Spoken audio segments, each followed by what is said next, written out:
살펴볼 말씀이 성경에 기록되어 있는 말씀이다라고 하는 것을 살펴보기 위해서 우리가 한목소리로 본문을 확인을 했습니다. 오늘 본문은 마가복음 1장 1절부터의 내용입니다. 마가복음에 기록되어 있는 말씀이 무엇인가라고 하는 것을 우리가 이제 가늠해 볼 수 있는 그 출발점에 서 있다라고 이야기해 볼 수 있는 부분들입니다. 우리는 그동안 성경을 지금 배워가고 있습니다. 성경이 과연 무엇인가라고 하는 것을 우리가 직접 눈으로 지금 보고 또 아마 나름대로 집에서 또 읽으시는 분들도 있을 것이고 또 그걸 글로서 지금 써가고 계시는 분도 있습니다. 그래서 성경 본문에 있는 내용이 무엇을 가리키고 있는가라고 하는 것을 우리가 지금 직접 확인을 해가고 있는 과정에 있는 것이죠. 그동안 우리가 배워온 성경을 다시 한번 되새겨보기를 소망합니다. 우리가 그동안 배워왔던 성경이 어떠한 내용을 가지고 있었는가라고 하는 것이죠. 성경의 모든 내용의 출발점은 창세기 1장 1절에서 시작이 되어집니다. 창세기에서 시작이 되어진 내용을 보게 되어지면 태초에 하나님이 천지를 창조하셨다라고 하는 것입니다. 천지를 창조하신 하나님이 지금까지 역사를 이거 섭리를 해가고 계십니다. 그 섭리의 내용이 이제는 예수가 이 땅에 왔다라고 하는 내용까지 기록되어 있는 것을 우리가 마태복음 통해서 확인을 했습니다. 자, 이 세상 모든 만물을 창조하신 하나님께서 창조하시고 그 창조되어진 그곳에 아담이라고 하는 인간의 시조를 두게 되어집니다. 그리고 이 아담에게 3대 언약을 선포해 주었습니다. 이 3대 언약의 내용을 보게 되어지면 자손에 대한 생육권성, 땅이라고 하는 땅에 대한 언약, 그 다음에 그 땅을 다스린다라고 하는 다스림에 대한 언약이 있었습니다. 그래서 자손과 땅과 통치 언약이다 이렇게 해가지고 이 세 가지 내용을 담고 있어서 3대 언약이다 이렇게 우리가 이야기를 하게 되어지죠. 그런데 그 다음에 있는 사건이 뭐냐 하면 큰 사건을 보게 되면 타락되어지는 사건입니다. 하나님께서 만들어 놓은 사단이 있었고 하나님께서 에덴 동산 한 중간에 만들어 두었던 선악을 알게 하는 과일이 있었습니다. 그리고 하나님께서 아담에게 금과령을 주시죠. 금령을 주게 되어집니다. 이것을 먹지 말라 유일하게 주어지는 하나의 기준점이었습니다. 그래서 성경에 보게 되지만 3대 언약이라고 하는 언약이 있고 금령이라고 하는 언약이 기록이 되어집니다. 이 금령은 선악을 알게 되어지는 것에 대한 기준을 가지고 있고 더불어 그것으로 말미암아 하나님의 저주와 심판이 담겨있는 말씀입니다.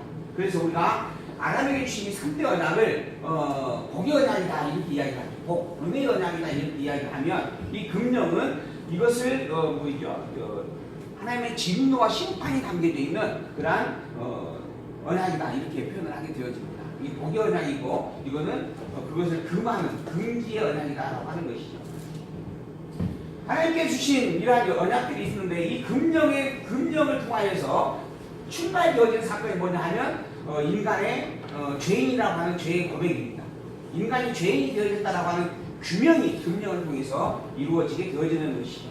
하나님께서 선악을 알게 하는 과일을 딱 먹음으로 말미암아 정령 죽는다라고 선포하신 말씀을 따라 선악을 딱 먹게 되어진 아담과 하와로 말미암아 죽은 자가 되게 하셨다라고 하는 겁니다. 이걸 우리는 영이 죽었다 해서 사형체다 이렇게 표현하죠. 사형체, 영이 죽은 자, 육체만 살아있는 자다라고 하는 겁니다. 그래서 하나님과 함께 에덴 동산을 손잡고 거닐었던 아담과 하와가 더 이상 하나님을 두려워하고 무서워하게 되어져서 하나님을 피해서 숨게 되어지는, 즉 하나님과 함께 할 수 없는 죄인이 되어지는 그런 모습을 성경에서 보여주게 되어지죠. 그리고 난 이후에 하나님께서는 타락으로 말미암아 죄인 되어진 자들의 승리 권성 되어지는 후손들을 물로 심판하게 되어집니다. 이게 노아의 사건입니다. 노아의 심판 사건이죠. 모든 인류가 다 멸망을 받게 되어집니다. 왜 그랬는가? 죄로 말미암아 죄를 지은 자는 다 죽는다라고 하는 언약이 이루어지는 일이었기 때문에 그런 것이죠. 그런데 그 중에서 하나님은 노아를 남겨주었습니다. 그리고 노아의 세 아들을 남겨주고 그의 자부들을 남겨주죠. 그래서 8명이라고 하는 인간이 살아남게 되어집니다. 그 살아남게 되어진 이유가 보이는가? 아담에게 주었던 이 언약을 계승케 하기 위한 것이었다라고 하는 거죠. 그래서 하나님께서 아담에게 주어주셨던 똑같은 언약을 노아에게 반복해서 선포를 해주게 되어집니다. 그래서 이 노아에게도 3대 언약이 선포되어진다라고 하는 것이죠. 3대 언약. 아담에게 주어진 언약과 똑같은 내용의 언약입니다. 그런데 이제 그 언약에 대한 성격이 다르죠. 여기는 타락하기 이전에 준 언약이었고 이건 타락하고 난 이후에 주어진 언약입니다. 그런데 그 내용은 똑같았어요. 그 내용의 요지는 자손에 대한 언약과 땅에 대한 언약과 다스림에 대한 언약이었습니다. 그리고 난 이후에 인간은 성육번성하여서 다시 땅을 치고가게 되어집니다. 노아의 사건 때에 모든 인간이 다 죽어서 오직 인류는 8명밖에 없었는데 그 8명의 인류가 결국 다시 온 지구의 땅을 뒤덮게 되어질 정도로 성육번성해 가는 것이죠. 그 과정 속에서 하나님은 셈의 후손인 아브라함을 불러냈습니다. 그리고 이 아브라함에게 약속을 세우죠. 또다시 똑같은 아브라함의 약속을 세웁니다. 이 아브라함이 준 약속의 내용을 보게 되니까 어떤 내용이냐면 노아에게 준 약속의 내용이었습니다. 더 나아가서는 아담에게 준 약속의 내용이었어요. 자손에 대한 생육번성, 땅에 대한 약속, 그리고 통치자에 대한 약속이었습니다. 그런데 그 내용이 조금 달라진 게 뭐가 있었냐 하면 이 아브라함에게 준 약속은 구체적으로 현재화되어진다라고 하는 것입니다. 즉 현실화되어진다라고 하는 겁니다. 실제 있는 일, 실제 눈에 보이는 현장 속에서 일어난 일들에 대한 약속이다라고 하는 겁니다. 그러니까 아담에게 준 약속과 아브라함에게 준 약속은 전 세계 전 인류에 대한 약속이었다라고 한다면 이제 아브라함에게 준 약속은 한 민족에게 적용되어지는 약속이다라고 하는 겁니다. 그래서 우리는 이 민족을 선민이다라고 칭하게 되어지는 것이요. 이 선민 이스라엘 백성들에 대한 약속인데 아브라함의 후손으로 말미암아 자손이 생육번성한다. 그 씨앗으로 말미암아 생육번성한다라고 하는 구체적인 종족에 대한 언약이 있고 그 다음에 가나안이라고 하는 땅에 대한 언약이 있습니다. 여기는 그러한 언약이 명시가 되어지지 않아요. 그래서 이거는 창조되어진 모든 세상을 포함하고 있는 내용이다라고 한다면 여기에서는 아주 명확하게 언명이 되어집니다. 너에게 줄 땅이 바로 가나안 땅이다라고 하는 것입니다. 나중에 또 이제 가나안 땅을 가고 있는 그러한 상황에서 이야기가 되어지는 부분을 보면 내가 어디 땅은 너에게 주지 않았다 뭐 이러한 말씀들이 있어요. 그러니까 명확하게 가나안 땅을 지목해서 주셨다라고 하는 겁니다. 그리고 또한 더불어서 내가 왕을 세워주겠다라고 이야기하게 되어지죠. 그리고 이 왕에 대해서도 구체적으로 언급을 해줍니다. 아브라함의 아들 이삭과 그 다음에 야곱 시대에 야곱에게 12아들이 있게 되어지고 이 야곱 가운데서 12아들 가운데 이 유다 지파를 통하여서 내가 왕을 주겠다라고 구체적으로 명시해 내는 것입니다. 이렇게 아브라함에게 주어진 언약은 노아나 아담에게 주어진 언약하고 조금 성격이 달라짐을 우리가 살펴볼 수가 있는 것이죠. 이걸 우리는 현상적 언약이다. 현실적, 현상적 언약이다라고 표현하게 되어 있고 여기는 실체적 언약이다 이렇게 또 구별해서 표현도 하게 되어집니다. 한마디로 이거는 눈에 보이는 우리가 직접 손으로 만지는 이러한 사건에 대한 내용을 구체적으로 담는 언약이었다.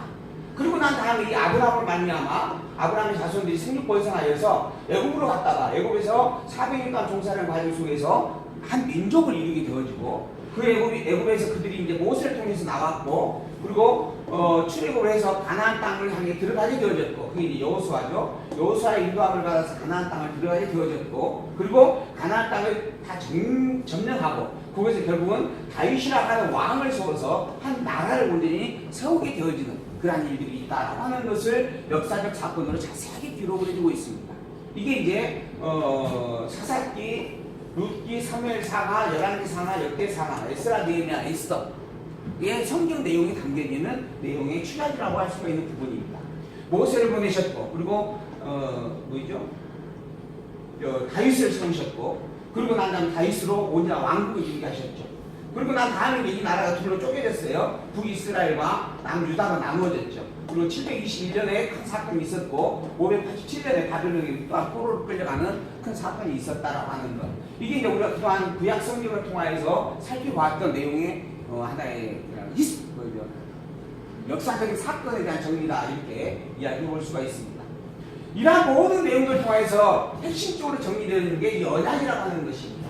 이 언약이라고 하는 것이고 이 언약이라고 하는 것에 대한 본질을 살펴보게 되어지면 그것이 바로 그리스도에 대한 약속이었다라고 하는 것을 우리가 성경을 통해서 또 확인을 해볼 수가 있죠. 그래서 그걸 제가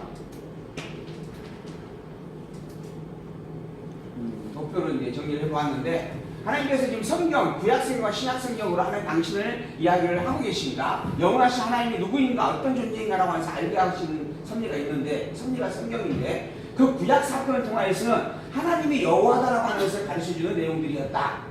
하나님께서 이렇게 언약할 것을 그대로 다 이루는 전능자의 주권자의 영원 불리는 신실하신 자 곧 여호와다라고 하는 것을 가르쳐주는 그런 내용이 간결히 있었다라고 하는 겁니다. 그 내용의 핵심은 바로 그리스도였다라고 하는 겁니다. 그리스도에 대한 약속이고 그리고 그 그리스도를 보내셨다라고 하는 것에 대한 증거, 성취되었음에 대한 증거 내용을 구약과 신약 성경이 이야기를 하고 있다라고 하는 거죠. 오실 메시아 그리고 오신 메시아에 대한 증거의 내용이다라고 하는 겁니다. 구약 성경의 모든 내용의 핵심적인 약속의 본질은 그리스도이다라고 하는 겁니다. 하나님께서 인간 너희가 다 타락하여서 범죄자가 되어졌는데 범죄한 너희들을 구원할 구원자를 내가 보내겠다라고 하는 것을 이 모든 사건들의 생리 속에서 끊임없이 반복해서 약속을 해주었다라고 하는 겁니다. 그리고 이제 그 그리스도를 이 땅에 보내셨습니다. 그리고 보내신 그 그리스도가 누구인지를 우리는 마태복음을 통해서 너무 분명하게 확인을 했습니다. 그 보내신 그리스도가 누구다? 바로 예수이시다라고 하는 겁니다. 하나님께서 너희의 대속주의 그리스도를 보내겠다라고 약속을 하셨고 약속하신 대로 그리스도를 보내셨다. 이 그리스도가 바로 예수다. 그 예수는 너희들이 바라보고 있는 너희들에게 약속된 대로 아브라함의 혈통을 따라왔으며 다윗의 왕의 통치권을 가지고 온 자다. 그래서 아브라함과 다윗의 자손 예수 그리스도이시다라고 하는 것을 분명히 선포를 해주었습니다. 그리고 그가 그리스도에 대한 또 하나의 증거로 그리스도라고 하는 직임을 통하여서 선포하셨던 즉 기름을 부어서 직임을 세웠던 자들을 구약 성경에서는 왕이 있었고 선지자가 있었고 제사장이 있었는데 그러한 직임에 대한 내용들을 증거로 하여서 예수님이 가지고 있는 직임을 보여주는 사건이 바로 마태복음의 내용입니다. 마태복음은 예수님께서 정말 하나님께서 보낸 그리스도가 틀림없다. 너희들에게 그리스도라고 하는 이 기름을 부어서 세운 직임들이 있는데 그 직임들의 왕, 선지자, 제사장의 직임을 모두 다 가지고 있는 분이다. 그게 바로 예수이시다. 그리고 예수는 정말 그리스도가 틀림없다라고 선포를 해주었습니다. 그로 말미암아 우리는 이제 예수와 그리스도를 너무 분명하게 알게 되어졌습니다. 예수님은 정말 그리스도가 틀림없다라고 하는 것이죠. 그런데 여기에서 한 발 더 나아가서 어떤 이가 이야기를 합니다. 그래 예수는 그리스도라고 하자. 그리스도라고 인정하겠다. 그러나 예수는 하나님이 아니다. 누가 그래요? 들어보셨어요? 요즘에도 그 이야기 하는 사람들이 있어요. 예수는 그리스도인데 더불어 예수는 하나님은 아니다. 오직 여호와만이 하나님이시다. 하는 겁니다. 여호와지 하는 이야기입니다. 똑같은 이야기예요. 예수는 그리스도라 이야기하자. 마태복음에 너무 분명히 증거가 되어졌으니까. 그러나 하나님은 아니다. 오직 하나님은 여호와밖에 없다. 라고 이야기하는 이들이 있다라고 하는 것이죠. 또 더 나아가서는 예수는 그리스도라고 하자. 그러나 예수만 그리스도는 아니다. 예수 위에 또 그리스도가 얼마나 있을 수 있다. 누가 그래요? 천주교에서 그렇게 이야기를 하고 있습니다. 지금 이 시대에도. 그러한 이야기가 되어진다라고 하는 겁니다. 그래서 그래? 그러면 내가 다시 분명히 너희들 이야기해 주겠다. 예수가 그리스도인이 틀림없다라고 너희들이 일단 인정을 한다라고 하는데 더불어서 그 예수가 누구인지 대해서 내가 다시 한번 구체적으로 명기해 주겠다. 그 예수는 바로 하나님이 틀림없다라고 하는 겁니다. 그래서 마가복음 1장 1절이 시작이 되어지는 겁니다. 마가복음 1장 1절을 볼까요? 뭐라고 되어 있어요? 하나님의 아들 예수 그리스도의 복음의 시작이다. 그게 마가복음입니다. 내가 이 마가복음을 너희에게 기록을 해준다. 왜 기록을 해주는지 아느냐? 왜 그래요? 너희들이 그리스도이지만 하나님이 아니다라고 할 수도 있는데 이 그리스도가 하나님이다라고 하는 것을 명확하게 선포해 주겠다. 그래서 선포되어 기록된 게 마가복음입니다. 예수님은 하나님일까요? 아닐까요? 하나님이십니다. 하나님의 아들은 하나님이잖아요. 하나님의 아들이니까 하나님도 아닐 수 있나요? 어찌됐든 예수님은 하나님이 틀림없다. 그게 마가복음의 시작입니다. 그리고 마가복음의 내용을 조금 더 가게 되어지면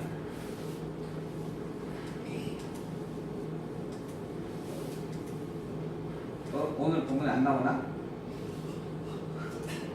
본문에 나와야 되는데 가게 되어지면 첫 번째 내용이 뭐냐면 처음 출발부터 예수는 하나님의 아들이다라고 선포를 합니다.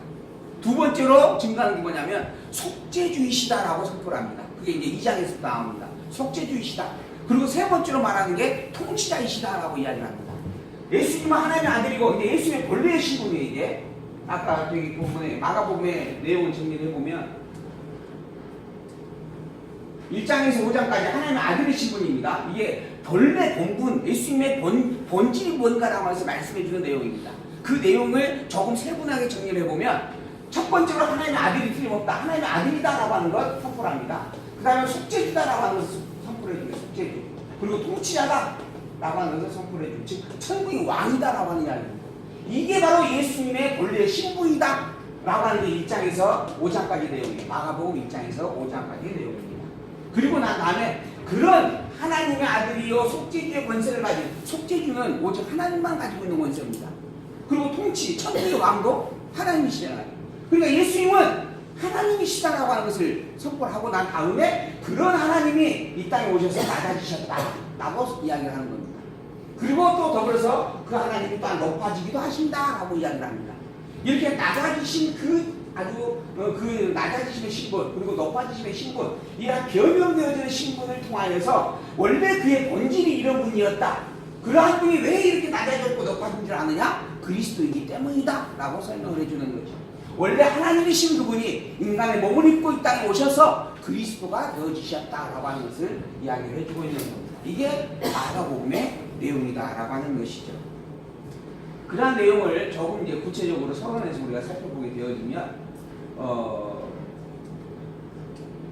예수님의 지짐에 대한 이야기 마태복음에서 선포를 해주었습니다. 예수님은 그리스도가 틀림없다. 그 그리스도는 어떤 분이 가능한, 어떤 분이 그리스도일 수 있느냐, 그의 신분에 대한 이야기를 해줍니다. 이게 마가복음이에요. 예수님의 본래 신분, 그리스도일 수밖에 없는 신분, 그는 하나님이기 때문에 가능한 것이다 라고 하는 이야기를 해주는 겁니다. 임무 수행에 요건되어지는 것이 신분이에요. 대통령이라고 하는 부분에 신분이 있기 때문에 대통령의 권한 행사를 할 수가 있는 겁니다. 그런 것처럼 그 직임에 합당한 신분이 있어요. 그 신분을 구체적으로 그리스도는 오직 하나님의 아들 된 자만이, 즉 하나님의 권세를 가진 자만이, 속죄의 능력을 가진 자만이 이룰 수 있는 일이다라고 하는 거죠. 그런데 그런 그리스도가 과연 누구이겠느냐? 예수님은 과연 그런 신분을 가지고 있느냐? 바로 예수님은 그런 신분을 가졌다. 이렇게 이제 마가복음 이야기를 해주는 거죠. 그리고 그런 신분으로서 증거되어진 예수님이 직접 하나님의 아들로서 이 땅에 오셔서 하나님 나라를 증거하는 사건을 구체적으로 언급하고 기록한 내용이 바로 누가복음입니다. 그의 행적에 대한 내용을 들려주고 있는 것이죠. 그리고 난 다음에 다시 한번 마지막 마무리 짓는 겁니다. 예수님은 본래 하나님이시다 라고 하는 것이죠. 그래서 예수님의 본성을 마지막 요한복음에서 선포하면서 복음서가 정리가 되어집니다. 연결을 지어봅니다. 마태복음은 말라기서의 다음입니다. 말라기서의 마지막 부분을 보게 되어지면 선지자 엘리야를 너에게 보내주겠다라고 하는 약속을 하고 있습니다. 그리고 그 선지자인 엘리야가 왔느냐? 왔다라고 하는 거죠. 예비자로 출연했다라고 하는 겁니다. 그게 누구인가? 바로 세례 요한이죠. 그리고 그 세례 요한으로 말미암아 그 뒤 오실 자 예수님이 나타난다라고 하는 거죠. 이걸 증거하고 있는 게 마태복음 초반입니다. 그래서 말라기 마지막 부분과 마태복음은 아주 철저하게 잘 연결되어져 간다라고 하는 것을 우리가 또 살필 수가 있습니다. 그럼 마태복음과 마가복음은 어떤 관계가 되는가? 어떻게 연결되어지는가? 마태복음의 마지막을 보게 되어지면 예수님께서 세상 끝날까지 너희와 함께 하겠다라고 약속을 합니다. 그리고 하늘나라에 올라가시죠. 그런데 그런 함께 하겠다라고 하신 하나님의 아들 되신 예수님이 이 땅에 오셨어요. 그리고 그 예수님이 행하신 일들에 대한 내용을 기록하겠다라고 하는 게 마가복음 1장 1절의 이야기입니다. 바로 하나님의 아들이신 예수, 그분의 그리스도 되심을 너희들에게 알려주겠다라고 하는 거죠. 이 예수에 대한 복음을 내가 기록한다. 이게 마가복음 1장 1절의 내용이다라고 하는 것이죠. 또한 마가복음 마지막에 가게 되어지면 하나님께서 하늘 보좌 우편에서 함께 하겠다. 예수님께서 하늘 보좌 우편에서 너희와 함께 하겠다라고 하는 약속을 해주고 있는 내용이 마가복음 마지막에 기록이 되어져 있습니다. 그런데 그렇게 약속하신 예수님께서 실제로 이 땅에서 어떤 일들을 행하셨는가, 그리고 성령을 보내서 어떤 일을 행하고 계시는가 라고 하는 것을 이제 누가복음과 사도행전을 통해서 확인을 해주는 것이죠. 그렇게 또 복음서는 연결이 되어집니다. 누가복음과 요한복음도 마찬가지입니다. 마지막 성령을 기다리라 라고 약속을 하는 게 누가복음 끝이에요. 그리고 난 다음에 성령을 실제로 보내주시는 그 권능자인 하나님을 확인을 해주고 난 다음에 사도행전에서 성령을 보냅니다. 그리고 성령을 통하여서 교회가 세워져가는 일들이 성경에서 계속해서 확인되어지고 기록이 되어져 가죠. 이런 것처럼 성경은 그 짜임새가 또한 너무 명백하다라고 하는 것을 우리가 살펴볼 수가 있습니다. 바꿔 말하면 이러한 내용의 성경을 하나로 통합해서 이렇게 짬뽕을 시킨다라고 하는 것은 참으로 너무 미련하고 어리석은 일일 수밖에 없다라고 하는 이야기를 또 드리게 되어집니다. 성경을 읽는 그대로의 그 내용을 통하여서 그 본질을 또한 그 의미와 목적을 우리가 살펴가야 합당한 일이다라고 하는 것이죠. 그래서 성경대로 알고 성경대로 믿는 신앙, 이게 우리가 바라는 신앙이고 또한 그게 참 기독교 신앙이다라고 하는 것을 다시 한번 여러분들이 잊지 말기를 소망을 해봅니다. 이제 마가복음 서론입니다. 마가복음 1장에 마가복음 본문에 기록되어 있는 내용을 파악하기 위해서 그 배경을 조금 자세하게 살펴보려고 합니다.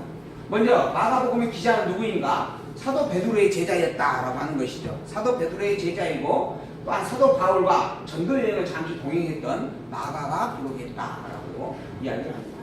그리고 마태복음보다 몇 년 정도, 한 5년 정도 뒤에 기록되어졌다라고 이제 그렇게 이야기를 합니다. 물론 다른 주장도 있습니다. 어떤 이들은 마가복음이 모든 복음서에 제일 먼저 기록된 것이다. 왜 그러는가? 다른 복음서보다 제일 짧기 때문이다 하는 겁니다. 사실 복음서 중에 제일 짧은 게 마가복음이에요. 그리고 마가복음은 아주 단순하게 기록이 되어 있습니다. 여러분들이 이제 마가복음 본문을 보면서 또 제가 또 이야기를 드리면서 살펴보겠지만은 마가복음 본문을 보게 되어지면 너무 단순 명료합니다. 그냥 내용만 다른 사건을 같은 목적을 담고 퍼붓고 있는 그런 어떤 느낌을 받는 게 마가복음입니다. 무슨 뜻이냐면 마가복음의 내용의 출발점은 표적으로부터 시작이 되어집니다. 이런 일을 예수께서 행하였다, 저런 일을 예수께서 행하였다, 그런 이야기예요. 이러한 표적적 사건을 시작해서 끝까지 계속 기록을 해가고 있습니다. 구체적인 설명이 별로 없습니다. 마태복음에서는 그런 구체적인 설명, 또 누가복음에서도 구체적인 설명이 많이 가미가 되어 있는데 마가복음에서는 그런 설명이 없어요. 단순히 이런 일들이 있었다, 이 일을 예수께서 행했다라고 이야기를 합니다. 그런데 이 일이 누가 할 수 있는 일인 줄 아느냐? 오직 하나님의 능력을 가진 자만이 할 수 있는 일이다. 이게 표적이에요, 표적. 오직 하나님만이 할 수 있는, 하나님의 능력을 가진 자만이 할 수 있는 일인데 이 일을 바로 예수님이 했다라고 하는 겁니다. 그런 이야기예요, 마가복음. 그러다 보니까 내용이 짧을 수밖에 없을 것 같아요. 근데 이제 그러한 내용이 기준이 되어져 가지고 마태복음도 또 누가복음도 요한복음도 다른 내용과 섞어서 기록을 했다, 이런 주장을 펼치는 이들이 있습니다. 그래서 마가복음이 제일 먼저 기록됐다라고 이야기를 하는데 실제적으로 이제 일반적인 추세는 마태복음보다 한 5년 정도 뒤에 기록되어졌다라고 이야기를 합니다. 더불어 이 67년이 가진 의미가 뭐냐 하면 예수님께서 오셨습니다. 그리고 30년의 공생을 시작을 했고 33년에 돌아가셨습니다. 그리고 난 다음에 이제 성경이 기록이 되어지기 시작합니다. 62년경 많이 성경 복음서들이 많이 기록이 되어지고, 그리고 난 다음에 67년경, 68년경 많이 기록이 되어지고, 그리고 마지막에 90년에서 100년 사이에 또 신약 성경이 기록이 되어집니다. 이 90년에서 100년 사이에 기록되어지는 것이 바로 사도 요한이 기록하는 요한 1, 2, 3서, 그 다음에 요한 계시록, 이러한 내용들이 이제 기록이 되어지죠. 그리고 그 이전에 주로 62년과 67년경이 많이 기록이 되어지는데 67년 이후에 무슨 일이 있냐면 70년에 로마에 의해서 예루살렘이 완전히 무너지는 사건이 있습니다. 거기에 또한 64년에 로마의 대화재 사건이 있습니다. 이게 역사적인 사건이에요. 이 사건을 함께 하면서 성경이 기록되어 가고 있는 거예요. 성경이 기록되어진 시기가 이런 사건과 맞물려 있는 겁니다. 이 64년에 예루살렘 로마에 대한 화재가 발생을 합니다. 그 당시에 로마의 황제가 누구였어요? 네로 황제였습니다. 그 네로 황제가 이 로마의 화재를 덤탱이를 씌웁니다. 누구에게? 유대인들에게 덤탱이를 씌웁니다. 그래서 유대인들을 얼마나 죽였는지 모릅니다. 그래서 유대인들이 다 이제 동굴 속으로 피신하게 되어지는 거예요. 다 도망가서 뿔뿔이 흩어져 살게 되어지고, 그리고 전 세계로 흩어지게 되어지는 그러한 시작이 되는 겁니다. 그런 상황에서 성경이 미리 기록이 되는 거예요. 너희들이 이제 이러한 일들을 겪게 될 것이 큰 환난이 있을 것이다. 그러나 그 환난으로 말미암아 예수가 그리스도임을 믿는 이 신앙을 버려서는 안 된다. 버릴 수가 없다. 예수가 그리스도이심은 너무 분명한 진리다 라고 하는 것을 미리 선교육을 시켜주는 거죠. 그게 그때 기록된 성경들의 내용이 그런 의미가 있습니다. 그리고 난 다음에 이란 한강을 당했어요. 그리고 이제 70년에 완전히 예루살렘 멸망을 당하는 겁니다. 철저히 파괴가 되어집니다. 그리고 또 3년이나 애워싸움을 당한 상태에서 굶어 죽어갑니다. 그래서 표현으로 보게 되면 내 자식을 내어주고 잡아먹고 그 다음 날은 남의 자식을 또 데려다 잡아먹고 이런 상황까지 겪게 되어지는 아주 처참한 극치를 맛보게 되어집니다. 그래서 이제 예루살렘이 완전히 무너지고 돌 하나 돌이 남음이 없게 되어져 버리고 그리고 모든 이스라엘 백성들이 뿔뿔이 세계로 다 끝까지 흩어져가게 되어지는 이런 아주 최악의 핍박을 당하게 되어지죠. 그 시점을 바로 앞두고 있는 상황에서 이 마가복음이 기록되어져 갑니다. 그 의미로 볼 때에도 마가복음은 참 큰 의의가 있습니다.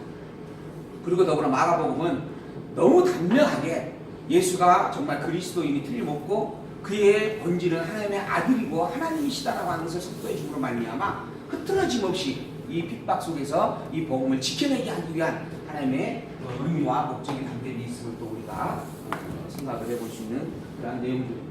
그래서 이 67년이라고 하는 의미가 또 나름대로 중요하지 않을까 생각이 되어집니다.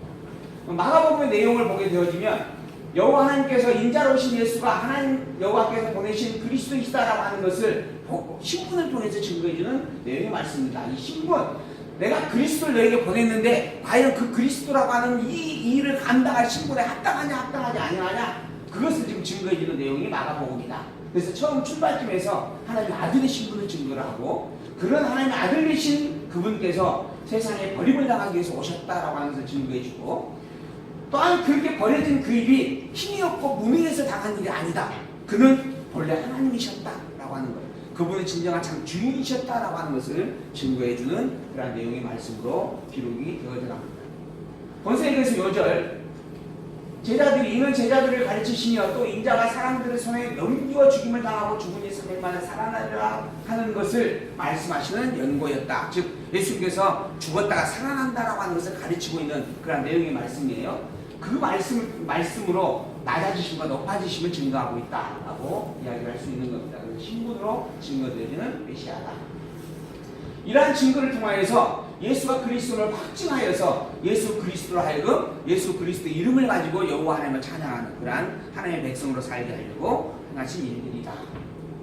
본문의 신학적인 소재를 보게 되어지면 첫 번째 아까 말씀드린 것처럼 표적적 사건을 아주 많이 기록을 하고 있다라고 하는 게 마가복음의 특징입니다. 마태복음은 구약의 예언을 참 많이 인용하고 구약의 성경 말씀을 많이 인용하고 있다라고 하는 게 특징이었습니다. 왜 그랬는가? 왜 그랬어요? 구약에 있는 모든 내용을 근거에 놓고 구약에 약속된 그리스도만 알게 하기 위해서 그 방식을 취한 겁니다.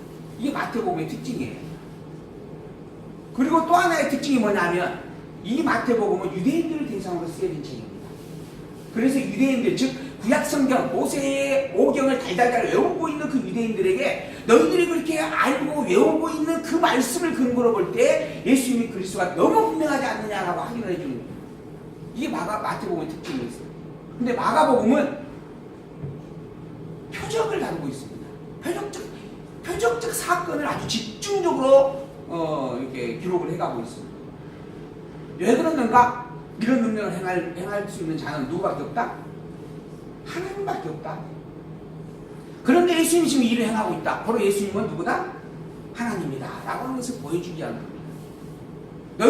너희들이 상식적으로 살펴보아도 이런 일들을 너희들 중에서 행할 자가 있느냐? 또 행한 자가 있었느냐? 아무도 없지 않느냐? 이런 일을 행하는 자는 오직 하나님 뿐이다. 그런데 이 일을 누가 하고 있느냐? 바로 예수라고 하는 그분이 행하고 있다. 그 누가 봐도 이건 부정할 수 없는 일이다. 예수님은 하나님이 틀림없다. 라고 하는 것이죠. 이러한 이야기를 또 하는 의도가 있습니다. 이 의도가 뭐냐 하면 이 마가복음을 기록하여서 보내는 대상이 이방인이기 때문에 그런 겁니다. 그 당시에 이방인들은 기독교가 뭔지도 모릅니다. 하나님에 대해서도 전혀 알지 못하고 살던 자들입니다. 오직 선민인 유대인에게만 성경이 있었어요. 구약시대에는.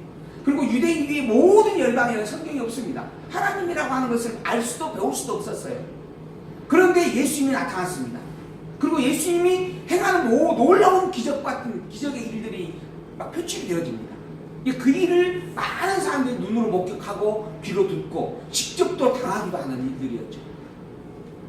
그 상황에서 예수님은 정말 우리의 구원자가 틀림없겠다라고 이방인들이 이제 믿기 시작을 합니다. 하나님에 대해서 제대로 알지 못하는 상황인데도 불구하고 하나님이라고 한다면 하나님만이 이런 일을 행할 수 있을 것 같다라고 여기게 되어지는 거죠. 그런 이방인들을 향하여서 이 마가복음이 기록이 되어집니다. 이런 일을 행할 자가 인간에게는 불가능한 일이다. 오직 하나님이기 때문에 가능한 일이다. 그래서 예수님은 하나님의 아들 그리스도가 너무 분명하다라고 하는 것이죠. 너희들이 하나님에 대해서 제대로 알지도 못하고 하나님의 말씀에 대해서 처음 들어보는 일들이겠지만은 사건만 가지고 봐도 이건 하나님만이 할 수 있는 일이다. 바로 예수님은 하나님이 보낸 그리스도가 너무 분명하다라고 하는 것이죠. 두 번째로 마가복음에 또 하나의 특징이 있는데 은익의 섭리가 기록이 되어집니다. 마태복음에서도 예수님께서 귀신들이 와서 예수님을 막 다윗의 자손이라고 외치니까 소리지르지 말라라고 이야기하시는 내용들이 있습니다. 그리고 또 더불어서 누구를 병고침을 행하고 난 다음에 너 다른 사람들에게 말하지 말라라고 이야기하는 일들이 들어있어요. 근데 이 마가복음 본문에는 그걸 다시 한번 더 강조를 합니다. 내가 심히 경계하여 너에게 이르노라 이러면서 못을 박아서 이야기해요. 즉 감추는 섭리가 마가복음에는 더 이렇게 많이 강조가 되어지고 있다라고 하는 것입니다. 왜 감추시는가? 이것도 이방인과 관계가 있습니다. 마태복음은 유대인들에게 내가 버려진 개 돼지에게 복음을 전하기 위해서 온 것이 아니고 내 자녀들에게 전하기 위해서 왔다라고 예수님께서 말씀하시잖아요. 그래서 마태복음은 그 유대인들을 중심으로 한 말씀이 그 방향이 기록이 되어집니다. 근데 마가복음은 이방인을 대상으로 하고 있어요. 유대인들에게 계속 버려지심에 대한 그리스도가 증거가 되어지고, 근데 그 버려진 그리스도가 누구에게 환영을 받냐 하면 이방인에게 환영을 받습니다. 그래서 유대인에게는 감추어지고로 말미암아 이방인에게 그것이 증거되어져 간다라고 하는 의미를 담고 기록이 되어져 가요. 그래서 마가복음의 특징 중에 하나가 이 은익의 사상이다라고 이야기할 수가 있습니다. 이 마가복음의 시작은 하나님의 아들 예수 그리스도의 복음의 시작이다라고 하고 있습니다. 우리가 어떤 글을 쓸 때에는, 또한 글을 읽을 때에는 그 글의 서론을 읽게 되어지는데, 이 서론이라고 하는 것이 내가 왜 이 글을 쓰고 있는가라고 하는 걸 밝혀주는 시작점입니다. 마가복음은 그 시작을 이렇게 하고 있습니다. 마태복음은 그 시작을 아브라함과 다윗의 자손 예수 그리스도의 세계다라고 시작을 했어요. 그러니까 아브라함과 다윗의 자손이다라고 하는 것으로 내가 그리스도를 증거하겠다라고 하는 이야기예요. 근데 마가복음은 하나님의 아들이다라고 시작합니다. 하나님의 아들인 예수, 그가 그리스도라고 하는 것, 이것을 증거하는 소식을 너희가 알려주려고 이 글을 쓴 것이다. 예수님은 하나님의 아들이시다. 그리고 예수님이 그리스도라고 하는 것이 천국의 복음이다 라고 하는 것이죠.